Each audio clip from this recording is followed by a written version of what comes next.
I would like just to say that this panel was the panel on free from violence and free to change the world. And we have seen again, and on a very with data, but also with human stories and a lot of examples here, how FGM and child marriage are affecting actually and impacting the girls' lives and the women's lives. And I think that we have almost been a little bit emotional at some moments. And we have also discussed really that, you know, the political commitment, the political will is one of the key elements. Ending these practices is a political decision. If we want to end it, we can end it. The time is now to end these practices, and as a lot of speakers said, we are not waiting 2030. We really want to see this practice end, you know, before that in few years. I used to say it only take a no to end this kind of practice, and no from the parents.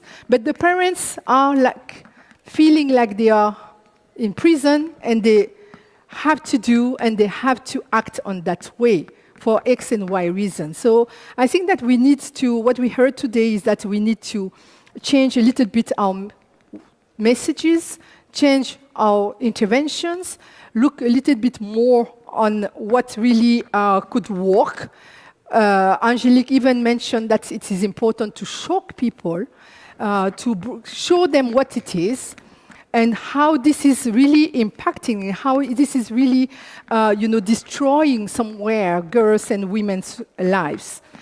We also heard a lot about accountability. Accountability mechanism need to be put in place. Accountability need to be strengthened at community level. Accountability need to be strengthened at district level, at within local governments, with national governments, and also with regional institutions like the African Union, the ECOWAS, SADC, and of course here in the diaspora, with countries who are communities, of course, who are practicing FGM and who are living in the diaspora of Europe, of the US, of New Zealand, etc.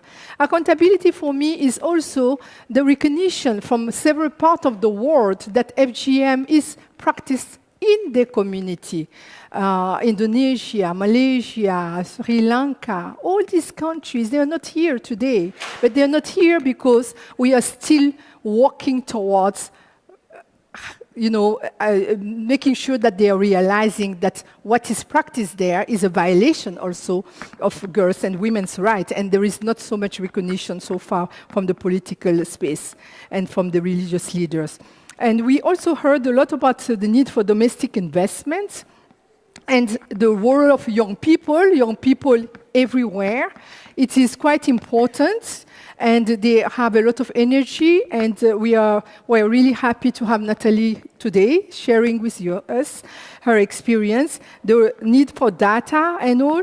So I think that this is a race that can be won, and we can really win that race all together in partnership, and a strong partnership and a strong relationship with the different actors at government, civil society, religious leaders, and all the different stakeholders. Thank you so much for participating in this session on free from violence and free to change the world.